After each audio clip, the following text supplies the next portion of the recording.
ચાલો સંભળાય છે ને? हाँ,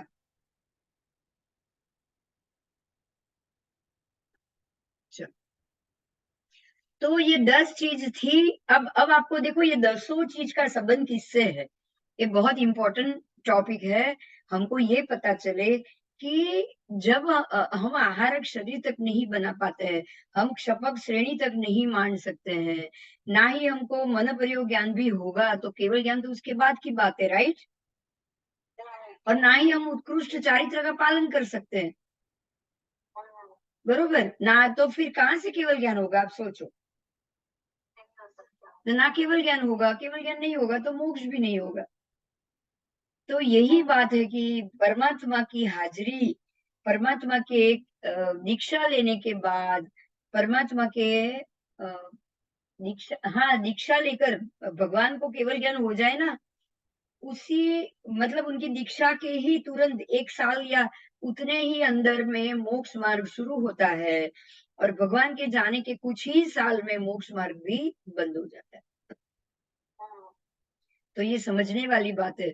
उसमें सबसे लास्ट अगर अगर बड़ा अगर ये मोक्ष मार्ग चालू रहा हो, तो वीर प्रभु के निर्वाण के बाद, जब तक जम्बू स्वामी मोक्ष गए, उसके बाद 64 वर्ष के बाद मोक्ष गए। कितने वर्ष के बाद? 64 वर्ष के बाद ये मोक्ष गए। उसके बाद ये बंद हुआ, बराबर। हम्म।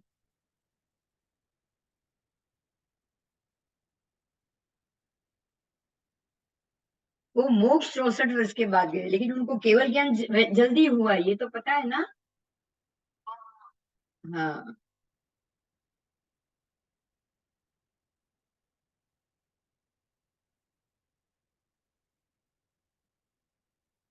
20 वर्ष छद्मावस्था और 44 वर्ष केवली पर्याय। तो जो 64 में से 44 निकाल दो आप, तो भगवान के जाने के 20 वर्ष के बाद ही केवल ज्ञान बंद हो गया, बराबर। अंतिम केवली हुए जम्बू स्वामी।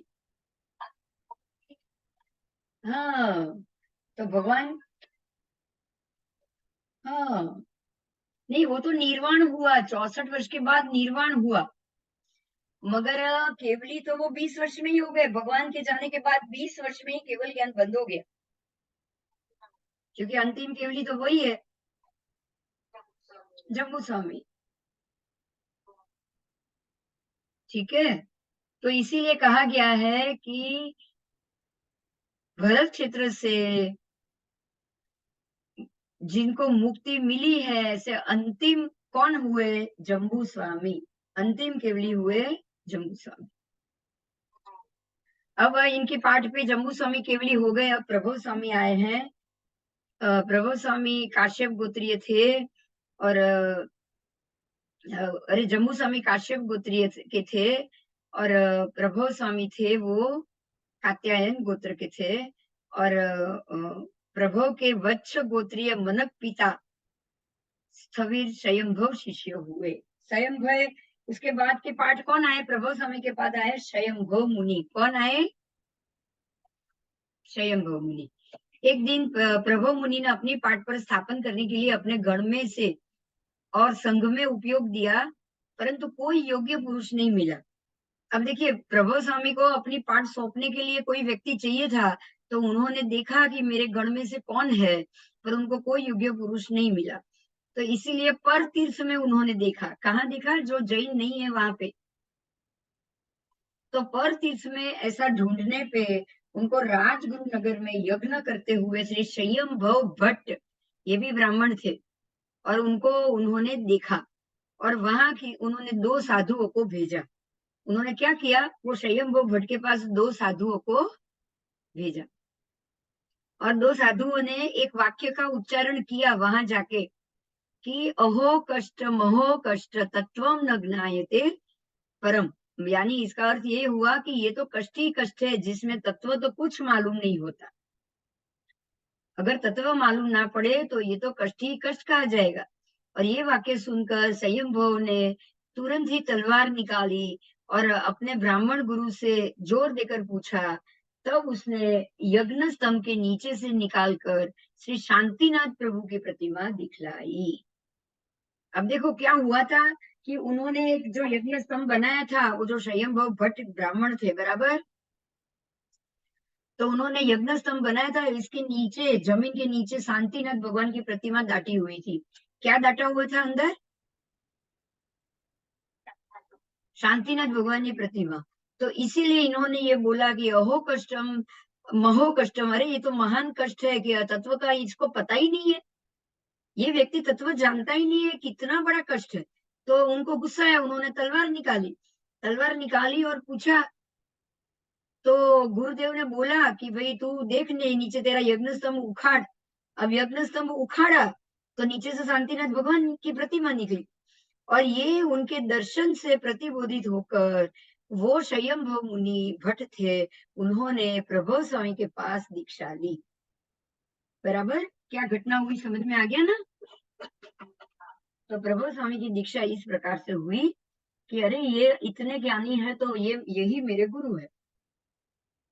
तो इस प्रकार से प्रभु स्वामी जी के स्वयंभव सूरी को पाठ पर सौंपने के बाद वो भी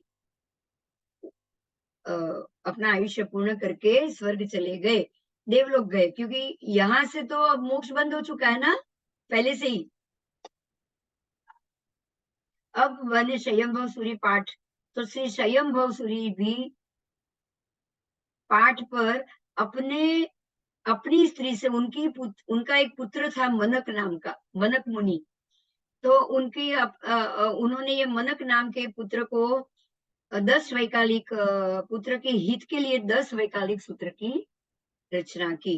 बात यह हुई कि मनक मुनि का आयुष्य बहुत कम था। क्या था?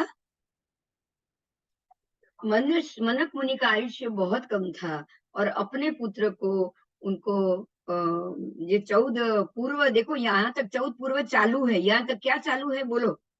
अभी भी एक एक गुरु अपने शिष्यों को 14 पूर्व देकर जा रहे हैं। तो अब मनक मुनि उनका खुद का ही पुत्र है, उन्होंने पुत्र को भी दीक्षा दे दी, लेकिन मालूम पड़ा कि उनको कुछ रोग हुआ और अभी इनकी आयु ज्यादा नहीं है, ये मालूम पड़ा। तो अब अपने पुत्र को 14 पूर्व कैसे पढ़ा पाएंगे, ये चिंता हुई, बराबर। और ये सोचकर उन्होंने ये तय किया कि मैं एक ऐसे सूत्र की रचना करूं जिसके अंदर 14 पूर्व का सार आ जाए, और वो सूत्र में अपने पुत्र को पढ़ाऊं, तो थोड़े समय में पढ़ लेगा, बराबर। तो ये सोचकर उन्होंने 10 वैकालिक सूत्र की रचना की। तो 10 वैकालिक सूत्र की रचना इस कारण से हुई।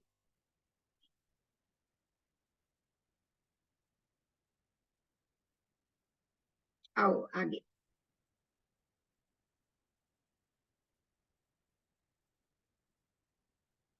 अब संयमभव सूरी, उनका पुत्र तो उनसे पहले ही कारधर्म हो गया था, तो इसीलिए उन्होंने श्री यशोभद्र सूरी को अपनी पाठ सौंपी। अपने ही कोई शिष्य थे, उनका नाम था यशोभद्र सूरी।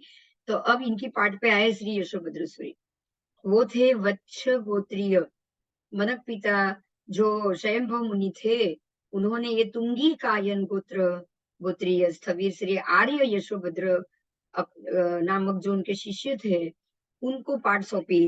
अब यशोभद्र सूरी के 2 शिष्य हुए, एक हुए श्री भद्रबाहु और दूसरे हुए श्री संभूति विजय, बराबर। भद्रबाहु स्वामी अब आए इतनी पाठ के बाद भगवान के।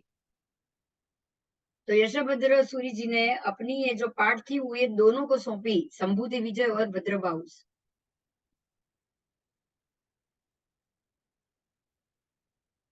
दोनों शिष्यों को उन्होंने पाठ सौंपी। तो अब यहाँ से ही 2 फाटे हो गए, दोनों को सौंपा। तो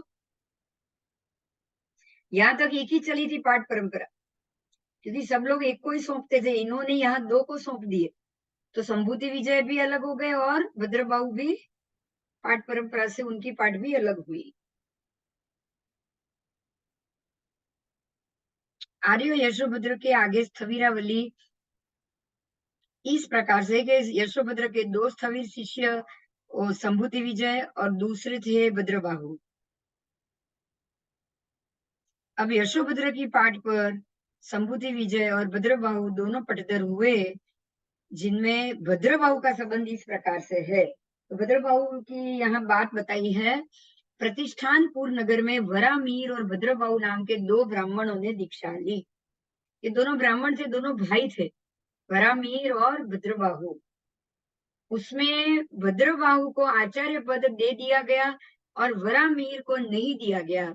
इसीलिए वहां वरामीर ने गुस्से होकर ब्राह्मण का वेश धारण कर लिया और वराह संहिता बनाकर ज्योतिष शास्त्र में बड़ा नाम कमाया। देखो, ये दोनों ने दीक्षा ली हुई है, दोनों अपने ही जैन धर्म के साधु है, लेकिन उसमें से एक भाई जो भद्रबाहु थे उनको आचार्य बनाया गया और जो वरामीर थे उनको आचार्य पदवी नहीं मिली, इसलिए उनको गुस्सा आया और उन्होंने क्या किया, यहाँ से बाहर निकल के वो कहाँ चले गए,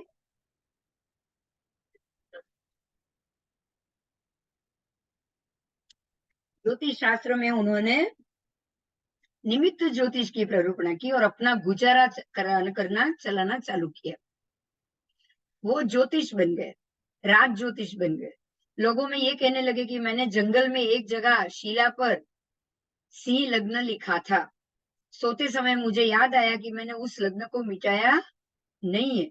मैं उसी वक्त रात को वहां गया, पर उस पर मैंने सिंह को बैठे हुए देखा और निडर होकर उसके नीचे हाथ डालकर मैंने वो लग्न को मिटा दिया। इससे संतुष्ट हुआ वो सिंह लग्न का अधिपति सूर्य प्रत्यक्ष होकर मुझे अपने मंडल में ले गया और वहां जाकर सर्व ग्रहों का चार उसने मुझे दिखाया। देखो उन्होंने क्या किया कि उन्होंने एक ऐसी बात बताई कि मैंने सिंह लग्न का ड्रॉ किया, क्योंकि ज्योतिष जानते इसलिए लग्न तो वो ड्रॉ करेंगे, और वो वहां से चले गए, भूल गए। फिर रात को वहां देखने गए तो वहां पर एक सिंह आकर बैठ गया था। अब सिंह के नीचे से ही उन्होंने, बैठे हुए सिंह के नीचे हाथ डाल के वो लग्न कुंडली को उन्होंने मिटा दिया लिखी हुई। तो सिंह ने प्रसन्न होके उनको वो ज्योतिष ग्रहों के बीच में ले गया और ज्योतिष का चार उनको दिखाया, अपने मंडल में ले गया वो सूर्य, बराबर। तो इस प्रकार से वरामीर ने एक मांडला बनाया और राजा से कहा कि इस मांडले के मध्य भाग में आकाश से 52 पल प्रमाण वाला एक मच्छ गिरेगा। उन्होंने एक गोल मांडला बना दिया और ये राजा से कहा कि इसमें आकाश में से ये मांडले के मध्य भाग में एक 52 पल यानी भार होता है, तोला, इतना वजन वाला एक बड़ा मच्छ गिरेगा आकाश में से और आधे पल समान। अब ये कहा किसने, वरामीर ने कहा, बराबर।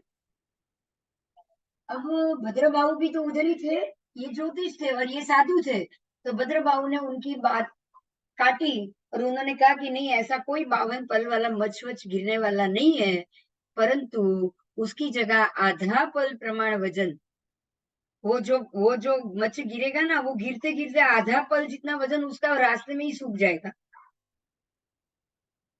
बराबर। इसलिए 51.5 पल वाला ही मच्छ गिरेगा। देखो एक ही प्रेडिक्शन हुआ, एक ज्योतिष ने 52 पल वजन बताया, एक ने 51.5 बताया, और इसने कहा ये मध्य में नहीं गिरेगा लेकिन एक किनारे गिरेगा, वो ये मांडले के मध्य में नहीं गिरेगा, वो किनारे पे गिरेगा। तो इस प्रकार से जब वो घटना घटी तो घटना ऐसी घटी और भद्रबाहु ने जैसे कहा था वैसे ही वो मच्छ गिरा, कोने में गिरा, वजन किया गया तो वो 51.5 पल का था। तो अब लोगों ने वरामीर को झूठा कह दिया कि नहीं, हाँ। तो ऐसे झूठी साबित उसकी बात हुई, इस कारण से वरामीर बड़ा दुखी हुआ और वो मौका देखने लगा कि कब उसको मौका मिले और वो भद्रबाहु को और पछाड़े।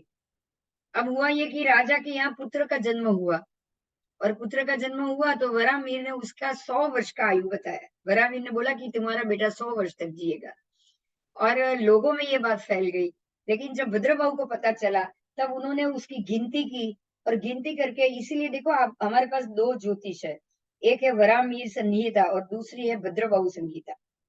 तो ये दोनों ज्योतिष में जानकार थे, दोनों भाई थे, पर एक का प्रेडिक्शन दूसरा गलत होता था, इसलिए भद्रबाहु उसको इनकार करके गलत बताते थे और सही भद्रबाहु ही निकले, वराहमिहिर कभी नहीं निकले। तो हुआ ये कि यहाँ पर भी भद्रबाहु ने सुना और बताया राजा को कि अरे ये झूठ बोल रहा है, तुम अपने पुत्र का मुंह निकाल दो। क्यों? क्यों? क्योंकि इसकी आयु, उन्होंने बताया कि इसकी तो ये बहुत ही अल्पायु है, बराबर 7वें दिन में ये मर जाएगा। तो ये आज जन्मा है, बराबर 7वें दिन में ही ये मर जाएगा। और उसने ये कहा कि भाई राजा को पुत्र की बधाई देने का कोई मतलब ही नहीं है, मैं आपको बधाई नहीं दे रहा हूँ, मैं दूंगा भी नहीं। क्यों? क्योंकि ये 7वें दिन में आपका पुत्र मरने वाला है। अब ये बात राजा तक तो पहुंचेगी ही पहुंचेगी, बोलो पहुंचेगी कि नहीं? पहुंचेगी, पहुंचेगी। और इसलिए राजा ने पूछा, राजा को तो गुस्सा ही आएगा, अरे ऐसा कैसे हो सकता है, पुत्र जन्म हुआ हो और पुत्र मरने वाला है, ऐसा अगर कोई ज्योतिष बताएगा तो किसी को भी गुस्सा आएगा ना। हाँ, तो ये सुनकर राजा को बहुत गुस्सा आया और उसने भद्रबाहु के पास अपने लोगों को भेजे और उन्होंने बोला कि बताओ कि तुमने ऐसा गलत क्यों बताया। तब भद्रबाहु कह रहे हैं कि ये गलत नहीं है, आप इतना समझ लीजिए कि ये जो पुत्र है वो आज से 7वें दिन बिल्ली के कारण मरेगा। किसके कारण? बिल्ली के कारण मरेगा। एक बिल्ली आएगी और बिल्ली के कारण राजा के पुत्र की मृत्यु हो जाएगी। अब 7 दिन तक पूरे राज्य में शोक, शोक अभी से ही हो गया। अरे पहला दिन गया, अब 4 दिन बाकी, अब 3 दिन बाकी, अब 2 दिन बाकी, सबको टेंशन हो गया था। और राजा ने तो ऐसा तक कह दिया कि शहर में कोई बिल्ली ही नहीं होनी चाहिए। क्या कह दिया? शहर में कोई बिल्ली दिखनी नहीं चाहिए, क्योंकि बिल्ली से ही मृत्यु होने वाली है। तो राजा ने तो ये बात सुनकर पूरे तमाम शहर में जितनी भी बिल्ली थी वो सारी बाहर निकलवा दी। और हुआ ये कि बराबर 7वें दिन वो बच्चा दूध पी रहा था, उसकी माता के पास से दूध पी रहा था और माँ उसको गोद में लेके ऐसे दूध पिला रही थी। और ऊपर जो अर्गला होता है ना, दरवाजे के बंद करने की कुंडी, वो कुंडी बिल्ली के आकार की थी। किसकी थी? कुल्ली, कुंडी पे जो चित्र बना था वो बिल्ली का था, लोहे का था वो। ऊपर से वो कुंडी ऐसे ही गिरी, बच्चे के माथे पे गिरी और बच्चे की मृत्यु हो गई। तो जब राजा को ये मालूम पड़ा कि भाई ऐसे मस्तक पर ये बिल्ली गिरी है और वो जो बिल्ली के मुख मुख वाली अर्गला गिरी, क्या गिरा है? अर्गला। और वो गिरी और बच्चे की मृत्यु हो गई। तो अब उससे शोक तो हुआ ही, लेकिन भद्रबाहु के ज्ञान की प्रशंसा भी तो होगी कि नहीं? हाँ, तो भद्रबाहु की सर्वत्र प्रशंसा हो गई और वराहमिहिर की सर्वत्र निंदा हो गई। तो ये निंदा से वो ज्यादा क्रोधित हुआ और अब यहाँ से वराहमिहिर ये क्रोध और क्रोध के ही अंदर जल जल कर मरने के बाद उसकी मृत्यु भी हो गई जल्दी। और मरने के बाद वो व्यंतर देव हुआ। क्या हुआ? व्यंतर देव हुआ। शास्त्रकारों का ऐसा फरमान है कि रज्जु का विष भक्षण, जल जलन, पवेश तन्ह, छूह दुहिया, गिरिसिर, पड़ना हो मुआ, सुह भवा हुंती वंतरिया। यानी कि अगर कोई मनुष्य, ये शास्त्र क्या कह रहा है वो भी सुनिए, बहुत बढ़िया बात है, जानने जैसी बात। यानी कि अगर कोई मनुष्य फांसा खाकर गिर जाए, फांसी खा ले और मर जाए, विष खाकर मर जाए, जल में डूबकर मर जाए, अग्नि में जलकर मर जाए, क्षुधा से मर जाए, भूख से मर जाए, तरस से मर जाए, पीड़ित होकर, और पर्वत के शिखर से गिरकर मर जाए, और यदि मरते समय थोड़ा भी उसकी शुभ भावना आ जाए उसके अंदर, थोड़ी थोड़ी के लिए, समय के लिए भी अगर शुभ भावना आ जाए, तो वो जीव मरने के बाद व्यंतर जाति का देव होता है। बोलो, समझ में आ गया? ऐसे ये असमय मृत्यु है ऐसे तो, बराबर। एक्सीडेंट योग आ जाए, जलकर मर जाए, टकरा के मर जाए, पर्वत से गिर कर मर जाए, विष काटे और मर जाए, है ना? तो नहीं, पर वो समय अगर अंत में अगर उसको जैसे देखो, धर्मेंद्र सांप जल के मरा, ध्यान दो। और उसको उस समय उसको नवकार मिला तो कुछ अंतिम समय में थोड़ा भी भाव अशुभ हुए कि नहीं उसके? तो मरने के बाद वो कहाँ गए? वो उसमें भवनपति देव में, असुर कुमार में हुए कि नहीं? उसमें नाग कुमार देव हुए कि नहीं? हुए। क्यों? क्योंकि अंतिम समय में शुभ भाव तो कुछ समय के लिए भी आया कि नहीं? आ गया, इसके लिए। हाँ बोलो।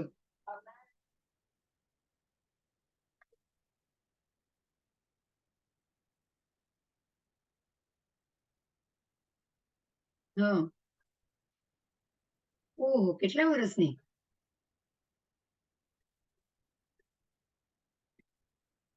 ઓહો.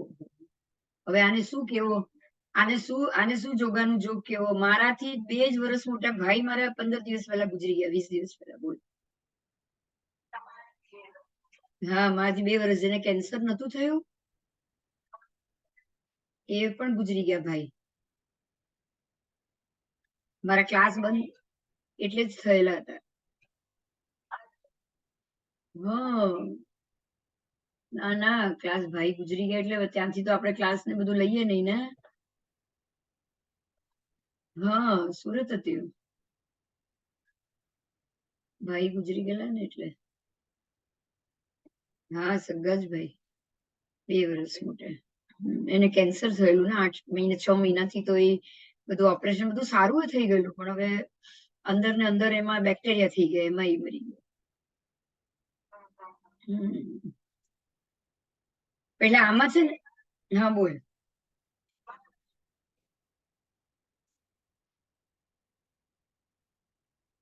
હા. હા.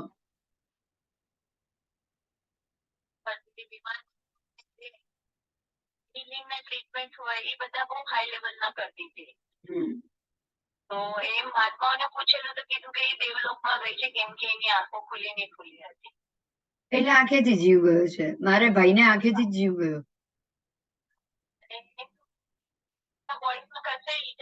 હમ. હા. હા.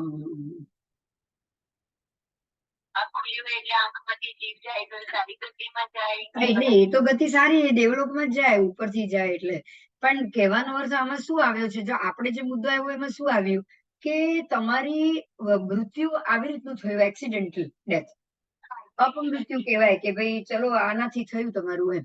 હવે આપણ જો વિષ પણ આવી ગયું તો હવે આમને બી અંદર તો બેક્ટેરિયા થયા એટલે વિષાણુ જ થયા ને, એ પણ અનનેચરલ, એટલે ટાઈમ પહેલાનું ડેથ કહેવાય આને, બિફોર ટાઈમ ડેથ થયું.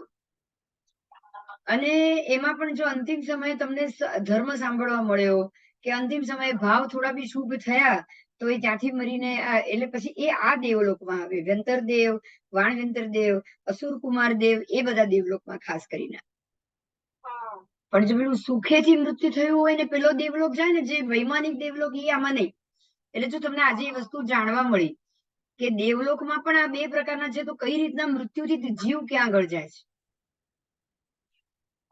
આ પણ સારા જ છે દેવલોકો તો, કારણ કે ભવનપતિમાં એ ધર્ણેન્દ્ર જ થયા ને, વ્યંતર દેવોમાં પણ ઇન્દ્ર જ બન્યા ને. વ્યંતરમાં એ અમુક તો શુભ છે જ, એવા નથી એવું નથી. આ બધા સ્થાનો તો શુભ જ છે, પણ એટલે એને માટે પણ સંજોગો કેવા કીધા કે આવી રીતનું અપમૃત્યુ અને અંતિમ સમયે ધર્મ તમે સાંભળી શકો, તમારા ભાવ થોડા બી શુદ્ધ થયા, શુભ થયા તો. બરાબર. હા. તો વરામીર ક્રોધથી મરી ગયા અને એ વ્યંતર દેવ તરીકે ઉત્પન્ન થયા. એમને શુભ ભાવ નથી થયો, કારણ કે મરતી વખતે ગુસ્સામાં મરી ગયા છે. મરતી વખતે તો એને જરાય શુભ આશય આવ્યો નથી, નતો આવ્યો. પણ આખી જિંદગી એને જે દીક્ષા લીધેલી અને ધર્મનું પાલન કરેલું એટલે એ વ્યંતર દેવ બન્યા. બરાબર. હા, તો હવે વ્યંતર દેવ બની અને એને તરત જ અહીંયા પાછા આવશે, કારણ કે હેરાન તો એને કરવાના જ છે ભદ્રબાહુને. હેરાન તો એને કરવાનું જ છે. એને તરત જ યાદ આવે છે આ વ્યંતર દેવ બન્યું કે હું આવી રીતે મર્યો છું ને આના લીધે મર્યો છું, આ મારો દુશ્મન છે. એટલે એ વ્યંતર દેવ બનીને સીધા પાછા અહીંયા આવી અને એને સંઘમાં મરકી અને મારી ચાલુ કરી દીધું. શું ચાલુ કર્યું? મરકી રોગ, કે ટપોટપ એક પછી એક લોકો મરવા જ માંડે. એનું નામ, રોગનું નામ જ મરકી. એટલે મરકીનો ઉપદ્રવ કર્યો સંઘમાં અને લોકોને એને એવી રીતે એક પછી એક મારવા માંડ્યો. હવે આ મરકીનો રોગ શાંત કરવા ભદ્રબાહુ સ્વામીએ ઉવસગ્ગહરમ સ્તોત્રની રચના કરી. સમજાયું? કયા ગામમાં? નાડોલમાં. ક્યાં કરી? નાડોલમાં ઉવસગ્ગહરમ સ્તોત્રની રચના થઈ.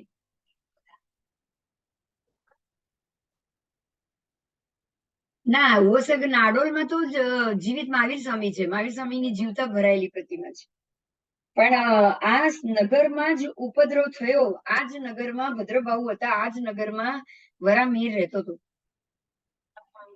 એટલે હા, એના ઉવસગરમ જે 27 ગાથાનું છે ને એની રચના અહીંયાથી. એના પહેલા ઉવસગરમ સ્તોત્ર હતું જ નહીં. અને એ સ્તોત્રની અહીંયા રચના કરી, એનું પાણી છાંટ્યું અને મારી મરકી શાંત થયો અને ઓલો વેંતરદેવ ત્યાંથી ભાગ્યો. સ્તોત્રની રચના એનાથી પાણી છાંટીને શાંત કર્યું એટલે વેંતરદેવ ત્યાંથી ભાગ્યો, એટલે મારી મરકી પણ શાંત થઈ ગઈ. તો આ આખી ઘટના બની ગઈ.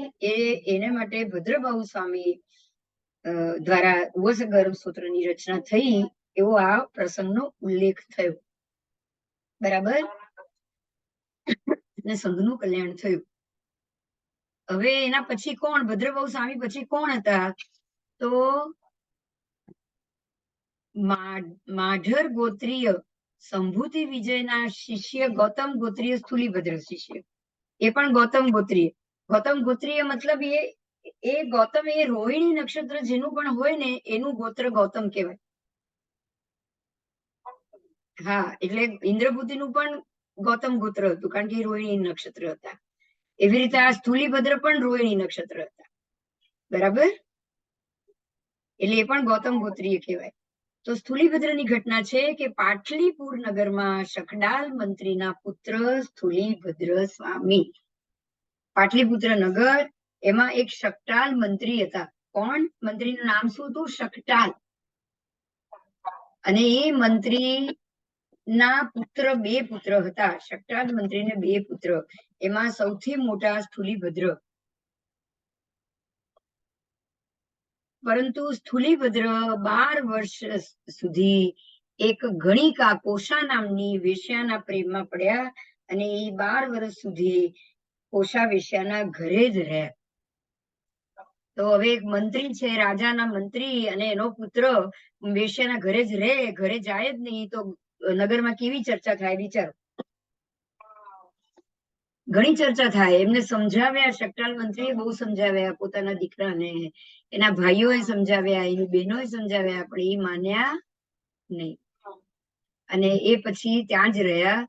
પછી વરરુચિ બ્રાહ્મણના પ્રયોગથી પિતાને મૃત્યુ થયું. હવે જુઓ, થયું એવું કે શકટાલ મંત્રી અને એમનો નાનો પુત્ર, હવે એમાં એક વરરુચિ બ્રાહ્મણ કરીને આવ્યો. એને એમ જોયું કે આ શકટાલ મંત્રી બધી વસ્તુ પકડમાં હાથમાં લઈ રહ્યા છે, તો હું એના વિરુદ્ધ ષડયંત્ર કરું. અને એમણે કર્યું ષડયંત્ર. એ ષડયંત્ર એવું ષડયંત્ર કર્યું કે શકટાલ મંત્રી કંઈક અમુક લોખંડ ભેગું કરી રહ્યા હતા કોઈ કારણસર, અને એ વરરુચિ બ્રાહ્મણને ખબર પડી ગઈ અને એને રાજાને એવી ફરિયાદ કરી કે તમારા શકટાલ મંત્રી નો આ ગોડાઉનમાં એમણે ઘણું લોખંડ ભેગું કર્યું છે અને એ લોખંડના એ હથિયાર બનાવશે અને હથિયાર બનાવીને તમને જ મારીને રાજ્ય પડાવી લેશે. હવે રાજાને આ વાતની ખબર પડી. રાજાએ ત્યાં તપાસ કરાવી તો ત્યાં લોખંડ નીકળ્યું. એટલે હવે શકટાલ મંત્રી સમજી ગયા કે હવે મારું મૃત્યુ નિશ્ચિત છે. રાજા મને તો મારી નાખશે, પણ મારા આખા કુટુંબને પણ મારી નાખશે. બરાબર? એટલે શકટાલ મંત્રીએ પોતાના પુત્રને એક વાત કરી, બીજા પુત્રને શ્રીયસ એવું જ કંઈક નામ છે, એનું મને અત્યારે યાદ નથી. એના બીજા પુત્રને, નાના પુત્રને એવું કીધું એમણે કે તું હું કહું એ પ્રમાણે કર. તો કે શું બોલો પિતા? તો કે જો તારો ભાઈ તો જતો રહ્યો છે 12 વર્ષથી કોષા વેશ્યાને ત્યાં રહ્યો છે, પણ મને તારી चिंता થાય છે, कुटुंब की चिंता मुझे हो रही है। तू मैं कल राजा के पास जाऊंगा, तू मेरे को कल पकड़ के राजा के पास लेके जाएगा। તું મને પકડીને કાલે राजा પાસે લઈ જજે અને કહેજે कि ये मेरे पिता देशद्रोही है, उन्होंने इतना सारा लोहा इकट्ठा किया है, आपको नहीं पता चले ऐसे, और मैं ऐसे देशद्रोही पिता का आपके सामने ही हत्या कर रहा हूँ, और ऐसा बोलने के बाद तू मेरी गर्दन तलवार से उड़ा दे। शक्टाल मंत्री ने क्या सोचा कि मैं मर जाऊं लेकिन मेरे परिवार को कुछ नहीं होना चाहिए, बराबर, क्योंकि राजा तो अब सुनने वाला है नहीं, राजा अब ये बात मानने वाला है नहीं, इसको मैं कैसे समझाऊं, इसलिए उन्होंने ये खेल किया। बेटे ने मना कर दिया, पिता मैं आपको नहीं मार सकता। पिता ने कह दिया मैं पहले से ही जहर खा लूंगा, तू मुझे मारे उससे पहले ही मैं जहर खा लूंगा, तो ये समझ लेना कि तूने डेड बॉडी को ही मारा है, तो तू दोष में नहीं आएगा, पर तेरे को ये करना है, अगर तू ये नहीं करेगा तो सारा कुटुंब खत्म हो जाएगा। उनके 7 बेटियां थी, कितनी थी? सेना वेणा रेणा, ख्याल से આપણે બોલીએ છીએ બહેણીઓ થૂલી બદસ। हाँ, तो 7 बेटी और 2 बेटे थे, एक बड़ा बेटा तो उधर रहता था। अब पूरे परिवार को बचाने के लिए वो श्रीयस के पास भी और कोई रास्ता नहीं था, तो दोनों ने बाप बेटे ने ऐसा ही किया। बेटा उसको लेकर गया तलवार लेकर, और राजा के सामने ही वो शक्टाल मंत्री ने जहर भी खा लिया और बेटे ने अपने पिता का मस्तक भी उड़ा दिया। अब ऐसा होने के बाद, हाँ, એ કઈક બીજા કારણસર, એ તો મને યાદ નથી, પણ એ જમા કરતા હતા. એટલે આખું એનું રિઝલ્ટ ઉલટું આવ્યું ને, ઊંધું પડ્યું। એટલે હવે આ કર્યું એટલે राजा ने भी क्या किया कि अरे ये बेटा तो कितना राज्य का राज्य प्रेमी है, उसने अपने पिता तक को मार दिया। ऐसा सोच के उन्होंने शक्टाल मंत्री की जगह उसके बेटे को ही मंत्री बना दिया। हेलो, हाँ बोलो। ના ના ના, હા બસ એક અડધો એક કલાક, ક્યાં છો?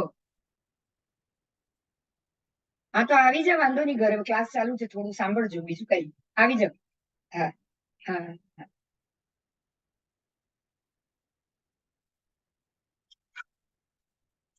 बराबर। हाँ, तो ये पूरी घटना घटी, पिता मर गए लेकिन अपने पूरे फैमिली को बचाकर गए। अब ये घटना होने के बाद जब शक्टाल मंत्री मर गए, उनकी अंतिम क्रिया थी, तब ये छोटा भाई स्थूलीभद्र के पास गया। तब ये छोटा भाई स्थूलीभद्र के पास गया और जाने के बाद बताया उन्होंने कि आप तो बड़े हो लेकिन आप अपनी पूरी फैमिली की जिम्मेदारी भूल चुके हो। बात समझ में आई? हाँ, आपने अपनी सारी जिम्मेदारी छोड़ दी है, लेकिन अब पिता के अंतिम संस्कार करने की आपकी जिम्मेदारी है, आप उसको निभाओ। आप सबसे बड़े हो तो पिता को अंतिम संस्कार आप ही दोगे, तो आप अंतिम संस्कार के लिए स्मशान पर आओ। ऐसे मैसेज भेजे, स्थूलीभद्र वहां आए, स्मशान में पिता को अंतिम संस्कार दिया और पूरी बात जानी। तब उनको समझ में आया कि मैंने 12 साल तक मैंने मेरे परिवार की कोई देखभाल ही नहीं की। अब जो उनको वैराग्य आया, ऐसा वैराग्य आया कि वो कोषा के घर गए ही नहीं और सीधे वहां ये भद्रबाहु स्वामी के पास जाकर उन्होंने दीक्षा ली। સમજમાં આવ્યું સ્થૂલીભદ્ર સ્વામીને દીક્ષાનું કારણ શું હતું એ? और उन्होंने तो दीक्षा ली और उनके बाद उनकी 7 बहनों ने भी दीक्षा ली। तो इस प्रकार से स्थूलीभद्र मुनि हुए, बराबर। अब दीक्षा तो ले ली, दीक्षा लेने के बाद कोषा को बताना भी तो जरूरी था। तो दीक्षा लेने के बाद जो उन्होंने 3-4 साधु ने साथ में दीक्षा ली थी, वो सबने तय किया कि अगला चतुर्मास कहाँ करना है। तो किसी ने ये सोचा कि मैं सिंह के गुफा के बाहर चातुर्मास करूं, किसी ने ये सोचा कि मैं कुएं के वो जो कुएं के ऊपर पाली होती ना उस पे खड़ा रहकर चातुर्मास करूं, और स्थूलीभद्र ने आज्ञा मांगी कि मैं कोशा के घर जाकर चातुर्मास करना चाहता हूँ। तो गुरु ने सबको हाँ कह दिया जाओ, लेकिन स्थूलीभद्र को बोला तू एक बार फिर से सोच ले, तू ये वेश्या के साथ रह चुका है 12 वर्ष तक, मैं तुझे सलाह नहीं देता हूँ कि तू उधर जा। तो फिर भी स्थूलीभद्र ने कहा नहीं, मुझे वहां ही जाकर चातुर्मास करना है, आप आज्ञा दो। और गुरुदेव ने उसको आज्ञा दे दी कि तुम जाओ और वहां जाकर चातुर्मास करो। तो इस प्रकार से स्थूलीभद्र कोशा वेश्या के घर आए और वहां पे उन्होंने चातुर्मास करना स्वीकार किया। कोशा के घर पे वो रह रहे हैं और अत्यंत हाव भाव करके, नृत्य कर करके कोशा उनको लुभाने की कोशिश भी कर रही। देखो, सब सब कार्य चालू है। एक तरफ स्थूलीभद्र का चातुर्मास चालू है, वो आंख बंद कर ध्यान मुद्रा में बैठते रहते हैं, वहीं पे ही रहते हैं, वहीं पे ही खाना वाना खाते हैं, लेकिन ब्रह्मचर्य का पूर्ण रूप से पालन कर रहे हैं। और उनके ब्रह्मचर्य को भंग कराने के लिए कोशा वेश्या हर प्रकार के हाव भाव से नृत्य भी कर रही है, संगीत भी बजा रही है, नृत्य भी कर रही है। आप समझ सकते हो कि जिस स्त्री को भोगा हो वही स्त्री आपके सामने आकर नृत्य करे तो अपने आप को संभालना कितना मुश्किल हो जाता है, सोचो। क्या कोशा ने प्रयत्न नहीं किया होगा पूरी तरह से? किया ही होगा। यहाँ तक कि उसने निर्वस्त्र होकर भी नृत्य किया। हाँ, वो एक सुई की ढगले पे, सुई पे खड़ी होकर वो नृत्य करती थी। सरसों का ढगला उसके ऊपर सुई और उसके ऊपर चढ़ के वो नृत्य करती थी, और सरसों में से एक दाना भी नहीं गिरता था। आप सोचो, ऐसी वो नृत्य में माहिर थी, वो राज नर्तकी थी। अब उसने स्थूलीभद्र को रोकने के लिए कितनी कोशिश की होगी, सोच सकते हो आप। लेकिन चातुर्मास खत्म होने के बाद भी स्थूलीभद्र ने उनको माता कह के ही बुलाया है, क्योंकि एक बार उनको भोगा है, अब तो छोड़ दिया है। अब छोड़ दिया है, ब्रह्मचर्य के वेश में वो आ चुके हैं, ब्रह्मचारी बन चुके हैं। तो कोशा के चातुर्मास का कोई भी प्रयत्न उनके ऊपर कारगर नहीं निकला। और चातुर्मास के बाद वही वहां से चातुर्मास खत्म हो गया और वो गुरुदेव के पास वापस आए। और जब जब चारों चेले आ गए, वो सिंह की गुफा वाला भी आ गया, तो गुरुदेव ने बोला दुष्कर कार्य किया तूने, चलो अच्छा हुआ चातुर्मास खत्म करके आ गया, किसी ने तुझे कोई तकलीफ नहीं पहुंचाई। कुएं पे खड़े थे उनको भी बोला दुष्कर कार्य किया तूने। वो सर्प की गुफा के बाहर जो साधु थे उनको भी बोला दुष्कर कार्य किया। लेकिन स्थूलीभद्र तू वापस आ गया, दुष्कर दुष्कर कार्य। क्या बोला गुरुदेव ने? दुष्कर दुष्कर कारक 2 बार उन्होंने प्रशंसा की और सम्मानित किया। गुरुदेव ने उठकर संघ के सामने सम्मानित किया कि अरे स्थूलीभद्र तो इतने दुष्कर कारक कार्य करके आया है संघ के समक्ष, तू प्रशंसा के पात्र है। अब ये सुनने के बाद वो तीनों जो गुरु चातुर्मास करके आए थे, उन तीनों को मन ही मन बहुत गुस्सा आया। ईर्ष्या आएगी ना कि अरे ये तो आराम से खा पी के आया है वेश्या के घर में रहकर, ऊपर से नृत्य वृत्य देख कर आया, आराम से खाना खाया पिया और मजा कर किया है। हमारी तरह थोड़ी वो सिंह की गुफा के बाहर डर डर के कि सिंह कब मारेगा ये सोच के उसने चातुर्मास किया, बराबर। तो और गुरुदेव उसको दुष्कर दुष्कर कह रहे। तो ये तीनों के अंदर जो सर्प सिंह की गुफा के पास थे, जो सर्प की वेदी के बाहर खड़े थे, जो कुएं के ऊपर खड़े थे, वो तीनों मुनियों को बड़ा दुख हुआ। और बड़ा दुख हुआ, वो चुपचाप बैठे रहे। दूसरे चातुर्मास तक उन्होंने इंतजार किया। जैसे ही दूसरा चातुर्मास आया, उन्होंने गुरुदेव से तीनों ने कह दिया कि हमको कोशा वेश्या के यहाँ ही चातुर्मास करना है। गुरुदेव समझ गए, गुरुदेव समझ गए। गुरुदेव ने बड़ा मना कर दिया, नहीं तुम नहीं जा सकते। तो भी नहीं माना, सी गुफावासी बिल्कुल नहीं माना और वो कोशा वेश्या के घर चले गए।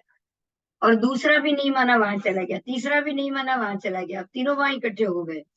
अब यहाँ देखने की बात ये हुई कि स्थूलीभद्र की ईर्ष्या के कारण ये कोषावेश्या के घर पर जाकर चौमासा रहा है, और दिव्य रूप धारण करने वाली कोश्या को देखते ही, देखो, वो मुनि स्थूलीभद्र ने क्या किया था, 12 साल तक कोषावेश्या को भोगा था, बराबर, भोगने के बाद त्यागा हुआ है, तो वो त्याग पाए। अब इसने तो भोगा भी नहीं था, तो ये तो अब तुरंत ही कोशा को देखते ही चर्चित हो गए। और कोशा वेश्या ना उनके सामने नृत्य कर रही है, कुछ भी नहीं कर रही है, कोशा को इनको थोड़ी पटाना था। कोशा को जो कोशिश की थी उन्होंने नृत्य सबकी, स्थूलीभद्र को रोकने की, कोशा को इनको तो रोकना ही नहीं था ना। नहीं, तो कोशा वेश्या ने कह दिया, आप मुनि हो, आप यहाँ रहो चातुर्मास, और आप अपने आश्रम में वापस जाओ, बराबर। लेकिन इसने भोग की मांगनी कर ली, नहीं, तू जैसे स्थूलीभद्र के सामने नृत्य करती थी उस हिसाब से हमारे सामने भी नृत्य कर। कोशा विषय समझ गई कि अब ये वासना में लुब्ध हो चुके, इसीलिए कोशा वेश्या ने एक शर्त रखी, और उसने बोला कि नेपाल देश में तुम जाओ, नेपाल देश में जाकर वहां पर रत्न कंबल लेकर आओ। रत्न की एक कंबल होती है, चादर जैसी, वो आप लेकर आओ, और वो लेकर आने के बाद ही मैं आपकी जो भी इच्छा होगी उसको पूरी करूंगी। तो आप पहले वहां जाओ और ये लेकर आओ। तो ये वहां गए। अब रत्न कंबल ऐसे तो मिलेगी नहीं, मिलेगी बताओ, ऐसे तो मिलेगी नहीं। तो कितनी मेहनत कर करके वो रत्न कंबल लाए, लेकर आए, और वो लेकर आके उन्होंने वेश्या को दी। और वेश्या को देने के बाद बोले कि देखो, मैं तुम्हारे लिए मेहनत से ये रत्न कंबल लेकर आया हूँ, अब तुम हमारी इच्छा को पूरी करो। तो कोशा वेश्या ने उनको वहां बिठाया, बिठाने के बाद वो स्नान करने चली गई। स्नान करने के बाद उसी रत्न कंबल से शरीर पोंछा, और दो टुकड़े करके फाड़ के उसने उसको गटर में फेंक दिया। समझ में आया कोशा वेश्या ने क्या किया? अब इतनी मेहनत से नेपाल जाकर रत्न कंबल लेकर आए हैं, तो मुनि को कितना गुस्सा आएगा। तो मुनि ने गुस्सा किया और बोला कि अरे, आपने ऐसा कैसा किया, आपने, मैं इतनी मेहनत करके लाया हूँ और आपने ये इसको फाड़ के फेंक दिया। तब कोशा ने उनको समझाया कि इससे भी ज्यादा मूल्यवान तो आपका चारित्र है, और आप मेरे जैसी वेश्या के लिए आपने अपना चारित्र फेंक दिया। कोशा वेश्या समझाती है कि जैसे आपको ये मूल्यवान लगा और मैंने उसको फाड़ के फेंक दिया, जो आपकी दृष्टि में मूल्यवान था वो मैंने फाड़ के फेंक दिया, बराबर। तो मेरी दृष्टि में आपका चारित्र इससे भी ज्यादा मूल्यवान है, और उसने आप उसको आपने फाड़ के फेंक दिया, क्यों फाड़ के फेंक दिया बताओ। और ये सुनने के बाद वो मुनि वापस गए उधर, और फिर वो गुरुदेव के पास आए। तब गुरुदेव से उन्होंने ये बात बताई कि ऐसी घटना हुई है। और तब गुरुदेव ने कहा कि सचमुच तमाम साधुओं में स्थूलीभद्र जैसा दुष्कर दुष्कर कार्य करने वाला और कोई नहीं, बराबर। तो ऐसे मांस मदिरा महिलाओं के रस को जानते हुए, जानने के बावजूद उस रस से विरक्त रहने वाले ऐसे दुष्कर कारक मुनि को मैं नमस्कार करता हूँ। समझ में आयु? इसीलिए कहा गया है कि स्थूलीभद्र जैसा ब्रह्मचर्य का पालन 84 24 तक उनका नाम अमर हो गया। कितनी 24 तक? 84 24। आप सोचो कि परमात्मा का नाम भी एक 24 के बाद लुप्त हो जाता है। तीर्थंकर परमात्मा का नाम भी कहाँ तक रहता है? मात्र एक 24 तक, बराबर। हेलो, आवाज આવે છે? हाँ, अतीत चौबीसी और अनागत चौबीसी, एक ही चौबीसी तक रहेगा ना उनका नाम भी। हाँ, अगली चौबीसी तक रहेगा, ये चौबीसी में जो भगवान है आने वाली चौबीसी तक रहेगा।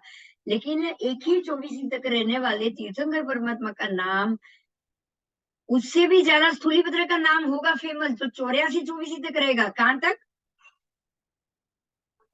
84। और कारण क्या? ब्रह्मचर्य का पालन, दुष्कर कारक ब्रह्मचर्य का पालन।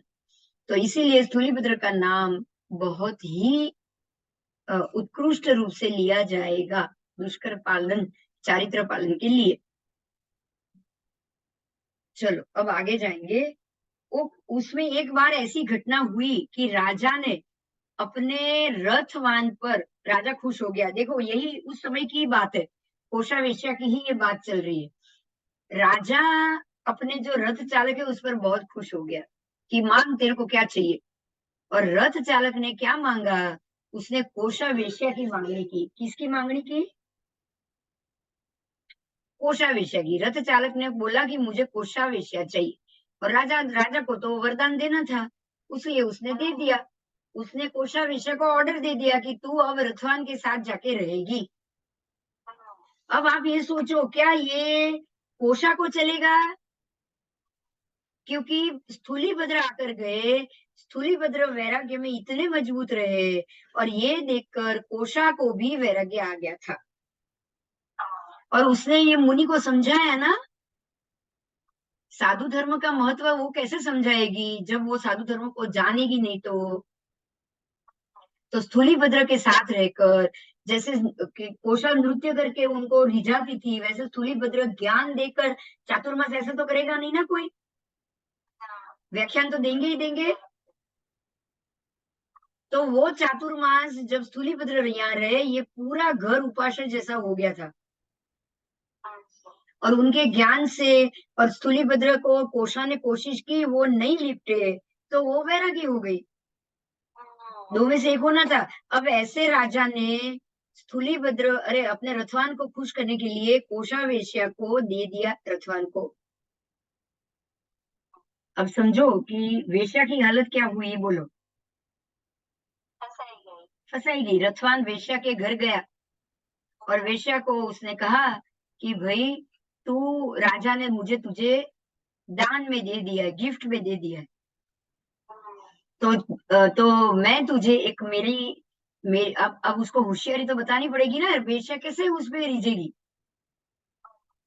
तो मैं तुझे एक मेरी एक तरकीब बताता हूँ। मेरे अंदर जो स्किल है, वो मैं पावर है, वो मैं तुझे बताना चाहता हूँ, अपनी चतुराई बताना चाहता हूँ। और ऐसा करके उसने क्या किया कि एक बाण लिया, और एक बाण के मूल भाग में दूसरा बाण मारा, एक भाग के मूल भाग में दूसरा बाण मारा, फिर उसके मूल में तीसरा, मतलब एक बाण के नीचे दूसरा, फिर तीसरा, ऐसे बाण मार के उसने पूरी बाण की हारमाला बनाई। समझ में आया? हाँ। और इस तरह बहुत सारे बाण की उसने हारमाला बनाई, और वहां से ही बैठे बैठे आम जो होती है ना, केरी, वो गुच्छा बाण से तोड़कर उसने कोषा को अर्पण किया। तो उसने ऐसा करके वो बाण से वो आम का गुच्छा तोड़ा और कोषा को अर्पण किया, और अपनी इस विद्या पर वो गर्वित होने लगा। लेकिन कोषा को इस पर कोई आश्चर्य नहीं हुआ। कोषा तो खुद ही वैरागी हो चुकी थी। उसने सरसों का एक ढेर करवाया, जो मैंने अभी थोड़ी देर पहले बोला। सरसों मतलब छोटे छोटे दाने होते हैं ना। और उसके ऊपर एक सुई रखी, बहुत सारी सुइयां खड़ी कर दी, और सुई के ऊपर पैर रखकर पुष्प रखा। सुई के ऊपर उसने क्या रखा? तो सारे सुई के ऊपर एक पुष्प रखा, एक एक। और वो पुष्प के ऊपर पैर रखती हुई वो डांस करके उसने वो रथवान को बताया। देखो ये वो बता रहा है, ये अपनी स्किल बता रहा है। समझ में आया? हाँ, बराबर। फिर उसने एक गाना गाया, जो गाना गा रही है वो उसके शब्द गाए। क्या शब्द गाए, सुनो। न दुष्करम अम्बय लुम्बितोडनम, न दुष्करम सरिस वणच्चीयाये, तम दुष्करम जंच महानुभावम जम सोमुनि। पमयवणमी उच्छो, यानी कि इसका अर्थ ये है कि आम के लूम को तोड़ना कोई दुष्कर कार्य नहीं है। तूने जिस प्रकार से तीर से आम तोड़ा है वो दुष्कर नहीं है। एवं मैं जिस तरह से ये सरसों के ऊपर सुई रख के सुई पे फूल रखकर नाच रही हूँ वो भी दुष्कर नहीं, बराबर, ये भी दुष्कर नहीं है। लेकिन दुष्कर वो है जिस महानुभाव मुनि ने प्रमदा यानी कि स्त्री को स्त्री स्त्री रूप वन में मूर्छित नहीं होकर बतलाया। मतलब कि ये स्त्री रूपी वन, जो वन में वो रह रहे थे, उस स्त्री में वापस मोहित ना होकर बतलाया है, ऐसे महानुभाव का कार्य ही दुष्कर है, बराबर। हाँ, इस प्रकार से कहा।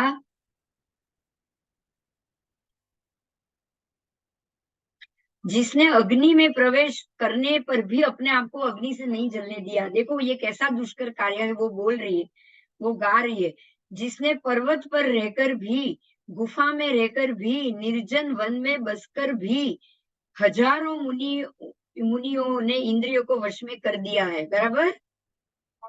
पर्वत में रहकर तो हजारों मुनि ने अपनी इंद्रिय वश में रखी, गुफा में रहकर भी करी, निर्जन वन में भी रहकर करी, लेकिन अग्नि में प्रवेश होने के बावजूद अपने आप को जलाया नहीं, वो दुष्कर नहीं है क्या? हाँ, तलवार की धार पर चलने के बावजूद भी अपने आप को ईजा नहीं कराई, वो भी दुष्कर है कि नहीं? भयंकर सर्पों के बिल के बाहर खड़े होकर भी, उसके बीच में होकर भी कोई भी सर्प जिसको डस नहीं पाया, तो वो भी दुष्कर है। हाँ, और काजल की कोठरी में रहकर भी अपने पे कोई दाग ना लगाए, ये पॉसिबल है क्या, बताओ? नहीं। ऐसे ही जो वेश्या रागवती है, वो राग वाली वेश्या के घर में रहकर भी, उसके राग में रहकर भी, जहाँ सदैव उसकी आज्ञा चलती थी, जहाँ पर षट रसयुक्त भोजन रोज बनता था, बराबर, सुंदर चित्रशाला थी, मनोहर उसका वो वेश्या का शरीर था, नवीन वय का मनोज्ञ समागम था, दोनों में मुग्धावस्था थी, दोनों में समानता था, दोनों दोनों पहले भोग भोग चुके थे, बराबर। और समय भी वर्षा काल का था, समय भी चातुर्मास का था। अब वर्षा काल में तो कहाँ से मन काबू में रहेगा, सोचो। फिर भी जिसने आदर पूर्वक काम विकार को जीता हो, और ऐसी कोशा वेश्या को जिसने प्रतिबोध किया हो, ऐसे श्री स्थूलिभद्र मुनि को मैं वंदन करता हूँ। समझ में आया स्थूलिभद्र का महिमा क्यों ज्यादा है? ये कारण से, ये कारण से स्थूलिभद्र की महिमा सबसे ज्यादा है। हेलो, हाँ बोल।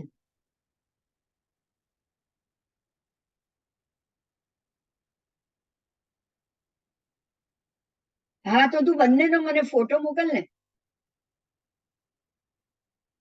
હા એ બીજું છે, એ બીજું છે. પેન કાર્ડ છે, હું પેન કાર્ડ ની વાત કરું છું. પેન કાર્ડ બ્લુ આવે ને જે કાર્ડ, એ. હા તો એ બંનેના મને તું ફોટા મોકલ, એ બંનેના મને ફોટા મોકલ. હા હા, સંસ્થાન જ છે પણ એ તારીખનો પ્રોબ્લેમ છે. એ બંને તારીખનું તો બંને મોકલ, હું પેલાને મોકલાવું એટલે ખબર પડે. એ તો જૂનું ડુપ્લિકેટ, તો જૂનું, નવા તો આપણે કર્યું જ નથી ડુપ્લિકેટ હજી. એટલે જે ડુપ્લિકેટ, હા એટલે જે ડુપ્લિકેટ વાળું છે ને, ડુપ્લિકેટ વાળી ડેટ નહીં, બીજી ડેટ વાળું કર, મોકલ. હા બસ, તો પછી તો એ જ તું મોકલ, એ જ તું મોકલ. એક જ હમણાં એનો જ ફોટો મોકલ, હું મોકલાવું, પછી ઓલો શું કે છે કહું. હા હા હા. હેલો, અવાજ આવે છે? હા, લતા जरा पंखा खोलो इधर, आओ बाहर आओ, 5 मिनट। तो इस प्रकार से स्थूलिभद्र मुनि का चारित्र हुआ। और ये जो स्थविरावली में उनके बाद अब कौन हुआ है उसकी बात आएगी, पहले तो अभी उनका ही चल रहा है। ऐसे हे कामदेव मनोहर नेत्र वाली स्त्री, तो तेरा मुख्य अस्त्र है। कामदेव का मुख्य अस्त्र कौन? मनोहर स्त्री, वसंत ऋतु, कोयल की कूक, पंचम स्वर और चंद्र, ये सारे उसके मुख्य अस्त्र है कि नहीं? बोलो। कोयल की कूक में भी काम जग जाता है, वसंत ऋतु में भी काम उन्माद जग जाता है, और कोयल के नाच से भी जाग जाता है, और पंचम स्वर जो पांचवा स्वर है वो, और चंद्र, चंद्र पूर्णिमा का चंद्र में भी जाग जाता है कि नहीं? हाँ, तो ये सारे कामदेव के मुख्य योद्धा हुए, और विष्णु ब्रह्मा शिव आदि उसके सेवक हुए, कामदेव के। विष्णु कामदेव का ही सेवक।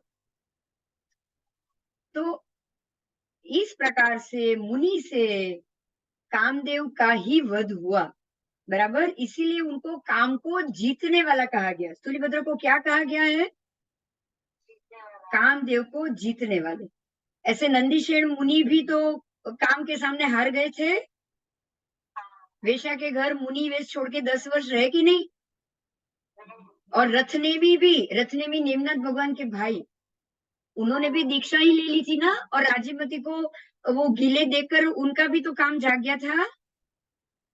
और ऐसे ही मुनि आर्द्र कुमार, ये तीनों के अंदर, तीनों में समान रूप से काम जागा था, और ये तीनों के समान स्थिति में स्थूलिभद्र भी आए, लेकिन स्थूलिभद्र ने काम को जीत लिया, बराबर। समझ में आई बात?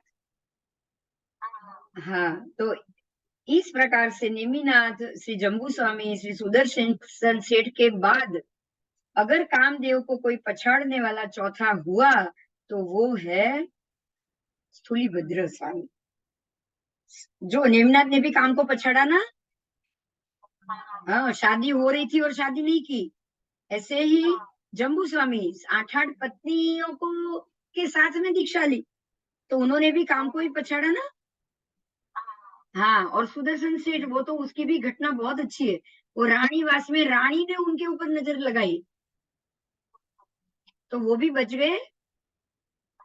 हाँ, तो ये तीनों काम से बाहर इस प्रकार से बचे, और चौथे हुए स्थूलिभद्र। लेकिन स्थूलिभद्र को अधिक माना, ये सब में भी स्थूलिभद्र पे चारित्र को अधिक मूल्यवान समझा, इसीलिए ही 84-24 तक स्थूलिभद्र को कोई नहीं भूलेगा, बराबर। तो इस प्रकार से स्थूलिभद्र का यहाँ पर कथानक पूर्ण हुआ है। अब उसके बाद 12 वर्ष का दुकाल पड़ा, और भद्रभाऊ स्वामी ने 500 मुनियों के साथ दृष्टिवाद की क्या वाचना दी, और किस प्रकार से स्थूलिभद्र को 4 ज्ञान से लुप्त रखा गया, वो हम बाद में देखेंगे। ठीक है, आज यहाँ खत्म करूंगी, कल के क्लास में लेंगे आगे। राइट, बराबर। आवाज आ रही है मेरी? બસ તો હવે આપણે કાલે કરીએ। હા હા, કાલથી તો હમણાં તો રેગ્યુલર જ છે ભાઈ। સોમવારની મને નથી ખબર, પણ બાકી હમણાં રોજ રેગ્યુલર છે। હા હા, જય જિનેન્દ્ર।